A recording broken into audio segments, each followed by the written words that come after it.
Hello everybody, welcome back. Today we're going to be doing part 3 of products I'm no longer buying. This is a little series of videos that I've been doing in an effort to encourage some de-influencing in a world where we definitely influence a lot of purchases, we talk about a lot of products, and we consume a lot, honestly. And sometimes it's nice to take a little step back and remind ourselves that we don't need to buy everything that we see, and we can use the things that we have, and sometimes it's just, it's fun to talk about the other side. Dun, dun, dun, dun, dun. So in case you missed it, I've already done 2 of these other videos. I will link them here and below for your viewing pleasure if you missed it.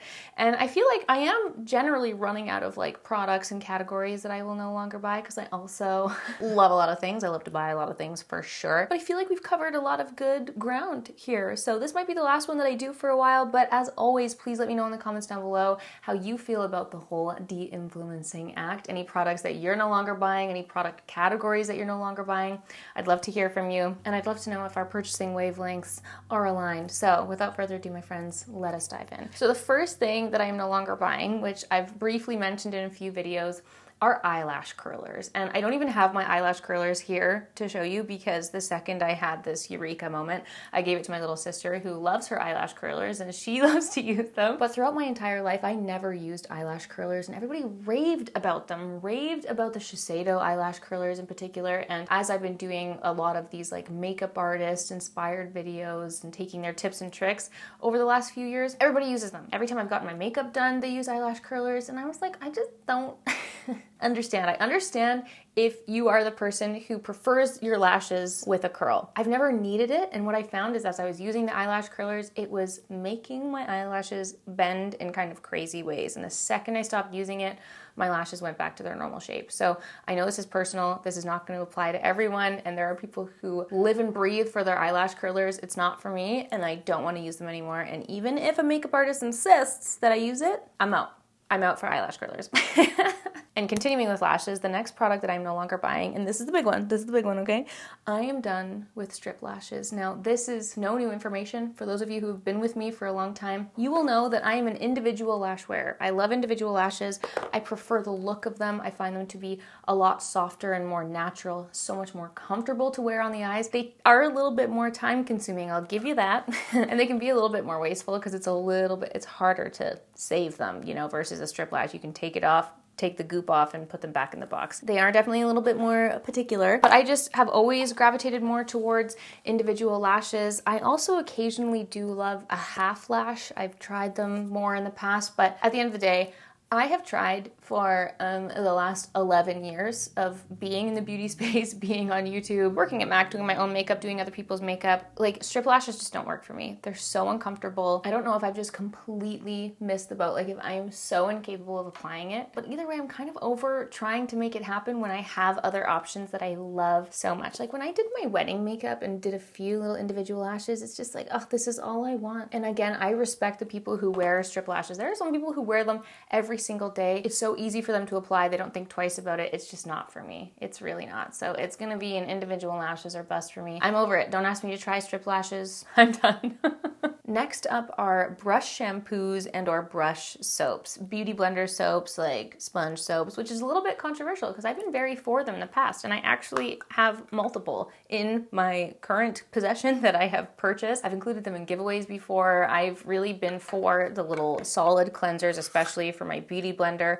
I've traveled with them, no problem, but I no longer feel that way. I'm kind of over it, and anytime I do a deep clean of my brushes or my beauty sponge, I've just been using shampoo or a simple soap. I know that this isn't going to be a revelation for everyone, but when I'm using my nice, very fancy Kerastase shampoo, I feel some type of way about using that on my brushes, but for the most part, I'll just keep a nice little soap on hand or use any shampoo from the drugstore, and it is perfectly fine. And to be honest, the amount of times that I wash my brushes, do an actual deep clean, is never. So these have just been sitting unused and wasted in my collection. Every time I see them pop up, I'm like, oh, I should use mine, and I never do. So it's kind of just acknowledging the fact that I'm not using the ones that I already have. I'm definitely not going to add to this pile, and it's just a category that made me take a pause and think, do I actually want these? Am I ever going to use them again? Probably not. The one exception are like the alcohol-based brush cleaners, aka my Cinema Secrets brush cleaner that I keep on hand, because that dries immediately. That's like for immediate clean and use right away, which is kind of a different category in my brain. These are like the deep clean soaps that you have to wash all your brushes with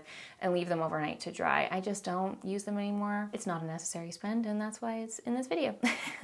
Now, I had a moment, I was really convinced that I had already mentioned this in one of my previous videos, and I was like, have I not talked about this? Because it's a feeling I've been feeling for a while, but it was re-inspired recently when I saw that Makeup by Mario announced his liquid serum bronzer. And when I first saw all the campaign imagery coming out on Instagram, seeing his videos, seeing him talk about it, I was like, oh, this looks gorgeous, I want to try it. And then I immediately had to remind myself that I do not use liquid bronzers. I don't use the liquid bronzers I've had in the past. I don't use the ones that I have currently, and that's probably not going to change in the future. Now, I'm always happy to review products here on my YouTube channel because I do think there's like a separate section that allows for that. I love to test new products and give my thoughts, but just as like a general consumer and in the air and spirit of de-influencing, I just know myself. I know how I do my makeup, and I prefer a cream compact. That's just what I prefer for my bronzers and contours. It's what I'm most comfortable with, and it's the easiest kind of application process. So some of the ones that I've tried in the past before are the Bare Minerals one. Bare Minerals has a liquid bronzer that Katie Jane Hughes used to rave about, and I remember thinking, I will do anything to get my hands on this. I had picked it up in the States, was so excited to try it, and it's just kind of like, it's a hassle to apply, it's a little bit messy, and I find that certain formulas being liquid just really don't play well with certain makeup products underneath it. So I just found you had to be a little bit more finicky with it, where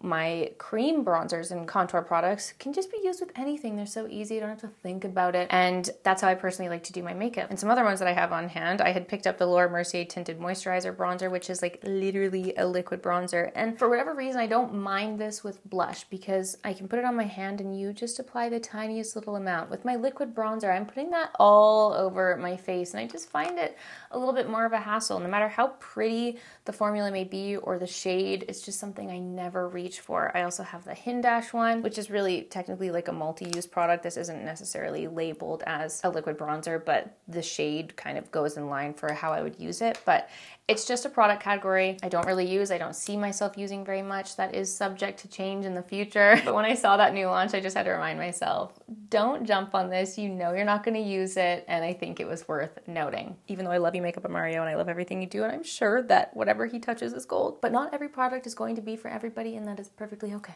It's the cream for me. Next up, I want to talk about makeup brushes, and specifically large makeup brush sets. And this is very much coming from the whole little journey that we went on together with the Makeup by Ariel and Morphe collaboration. They collaborated on a line of brushes. They came out with a huge, beautiful brush set, and I ended up falling in love with the 814 brush, which they have since come out with in individual form, which is why we have a lovely backup here. And I was so happy, so excited, because what I'm trying to say is I'm no longer interested in purchasing big brush sets. And if you are purchasing your first brushes ever and you just want to have a good set that's going to cover everything from eyes to face and all in between, a big brush set might be perfect for you. If you are just starting out and buying your first brushes, it can be a great way to save some moolah on some brushes. It can be a great way to try shapes that you've never considered before. Like, there's definitely a customer for a large brush set. But for me, in my experience, no matter how long ago it was, like from the dawn of me getting into makeup brushes, if I'm buying a set, there is always going to be one or two or a handful of brushes that immediately are not going to be used. Like, I can always look at a brush set and be like, okay, I really want to get this set because I want to get this brush and this brush and specifically, but there's just always going to be a number of brushes that just don't get used, and it's a waste. It's a waste of money for me in my shopping experience. And obviously now I have condensed my brushes. I know it still looks like a lot. Okay. I have condensed my brushes. I definitely have my few favorites. I appreciate brands that sell individual brushes so you can really curate it and not buy too many. Obviously, if you're a makeup artist and you're just going through brushes all the time, that's a different story. I'm more so speaking from kind of like an everyday consumer standpoint. Like, when I'm doing my everyday makeup, I use maybe 5 brushes, 7 tops if I'm doing eyeshadow as well. And I just don't need it. I don't need to be spending moolah on these massive brush sets. They never get used. I have my favorites, and that's fab. The one brand that I think does it really well and I appreciate so much is Refer. I love that they have their core brush brush sets, and they're one of the few like brush brands where it doesn't seem like gimmicky and it doesn't seem like there's just extra brushes thrown in for the heck of it. They really do have like their core brushes, which I love so much, and I've continued to use them forever, and they feel like really applicable and very simple and great. So shout out to you, Refer. Obviously MAC has sold their brushes individually since the dawn of time. They also come out with collections every now and again. I love the It Cosmetics individual brushes, and I actually wanted to mention my Smith 157 brush because I saw someone comment this on a recent video saying that they'd gone to Beautylish and saw the reviews about the 157 brush, and people, like 2 people had named me and said that they couldn't believe my love for this brush and that they found it so pokey. And I was like, oh no, I don't know. I don't know if they've changed the brush since I bought it, but I would like to kindly remind the people that I actually went back because I was like, I'm curious to know how long I've actually had this. And the first time I mentioned it in a favorites video was May 2020. So I've had this brush and used it almost daily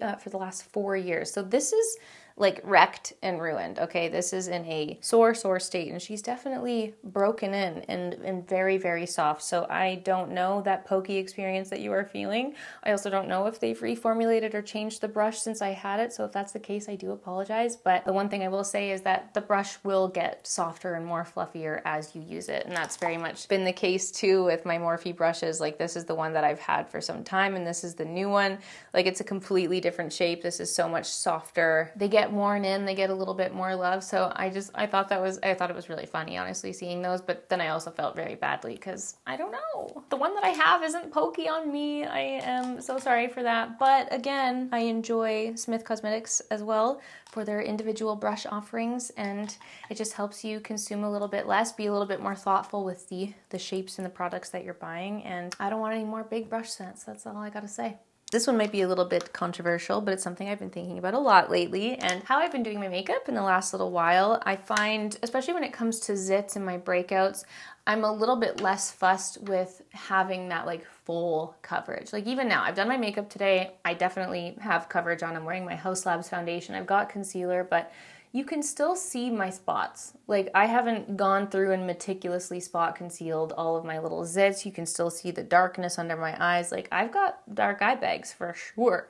And I wear concealer and I put coverage on them. But the one thing that I realized I'm just not reaching for, and I haven't for quite some time, are under eye correctors. And it's funny to me because if you go back in the YouTube space, everybody went crazy for under eye correctors, and that's been the case forever. You know, every time I see a new under eye corrector come out, I'm always like, oh, I really want to try that. Like, how creamy and beautiful is it going to be? Is it going to be the one that makes me look so brightened and alive and awake underneath my eyes? Is this going to be the one? However, after many years of trying many different under eye correctors, I've just come to realize that they're all kind of the same. Some are a little bit more dry, some are a little bit more creamy, but at the end of the day, I don't notice such a significant difference underneath my eyes than if I just go in with the tiniest little bit of concealer. If I have the right shade of concealer doing the same thing, and more coverage isn't necessarily helping, and sometimes it's worse. I find that the older I'm getting, the more like wrinkly underneath my eyes is getting. When I use more products, when I layer up products, it just makes me look more tired. I get more product kind of congealing under there. And I just really haven't been reaching for my under eye corrector. So I'm not saying it's something I'll never address and try again in the future, but at this phase in my life, it's just a product I'm no longer interested in buying. I literally have 4 in my collection right now that are sitting completely unused and untouched, and I'm just trying to address that usual reaction I have when I see a brand launch a new under eye corrector. I'm like, ooh, I really want to try it. Is this going to be the one? And I'm like, no. Your concealer will do. You are fine. And even if there's a little bit of darkness left behind, that's okay. And again, this applies to all of the products. If it's a product that works for you, that is so fine. You don't ever have to feel badly about loving your under eye corrector or loving your big brush sets or loving your strip lashes. I'm just kind of trying to share my little thoughts and feelings as we go along. And again, always subject to change, but this is how I'm feeling right now in this world of trying to simplify and condense the products that we have and that we're pressured to feel like we have to buy. Okay, I feel like we're covering some great ground here, okay? Because the next product I have to talk about is a hair product, and it's something that I've used for a very long time. I've always been intrigued by, I've always enjoyed the process of using, but something that I've decided recently to remove from my hair life are scalp scrubs. And that kind of came from December when I filmed my little hair health journey, hair health video, and I discovered the world of the scalp brush. I have just found that this has been the best little thing in kind of stimulating and promoting my scalp health, as well as using like a hydrating serum, hydrating masks for the scalp. Like that has been so beneficial when it comes to my hair health journey. So that's been lovely. But when it comes to shampoos, specifically, literally scalp scrub shampoos and masks, they're fine. Sometimes I end up feeling a little bit more dry, like my scalp is a little bit more peely and flaky after I use one of these. And I'd say actually out of all of these, the Goop one is the best one I've tried in terms of dissolving. I've actually had this like many years past. It's a product I've used before. But for the most part, whenever I use a scalp shampoo that has the little scrubby bits in it, they never wash out of my hair. I will be feeling that for days after, like basically until the next time I wash my hair. There are always little bits left behind no matter what. So that's kind of why I've just decided to just stop buying them and stop using them, because I just don't like that feeling. I don't like that experience. And I'm trying to just really hydrate and nourish my scalp and have this that I can just use all the time and I don't have to keep rebuying. So I've been using my shampoo, using a little scalp scrub brush, and I'm no longer purchasing these. I just don't think it's necessary in my hair cleaning journey. Now, speaking of hair, this is something that I do not have in my collection. I buy my little hair brushes off of Amazon. I have my cheap little combs that I buy at the drugstore, and I was looking for some hair brushes and fun things to include in an upcoming hair giveaway for Everyday May, and I went on Sephora, and there were a couple of different brush options. There was a brush that was $20. There was a brush that was $100. A $100 hairbrush, and it was a $62 comb, and I was gobsmacked when I saw that. I thought, surely not. What is in this brush? Is it like flecked with gold? No, it had like a cute little wood handle or something. Like that's fine, that's dandy. There's definitely a customer for that, definitely a client for that, but I'm just letting you know, I will not be influenced to buy expensive hair tools. It's one thing to be investing in like your hair irons. You know, we've got the Dyson Airwrap, we've got the hair dryer, like those are spendy enough. That is like, I do not need to be spending that on my hairbrush. My $5 or $7 hairbrush is perfectly acceptable and they're doing the same things. Now listen, these are not products that I have nor that I'm considering buying, but I just wanted to let you know. I thought that was interesting and I hope that anyone else looked at that and thought, oh, that is insanity. $100 hairbrush that doesn't heat up, that doesn't magically blow dry my hair. It is literally a brush and literally a comb that is just detangling as any other brush or comb would. Yeah, that's gonna be a no for me. And with that, my friends, we conclude today's video. That is another roundup, the third rendition of the products that I am no longer buying in an effort to de-influence you and relieve some pressure from everything that we see marketed to us and everything that we feel like we need to buy. Love to try fun new things, but sometimes it's fun to take a look at the other side and take a step back and think, you know what? No, I'm not gonna buy that.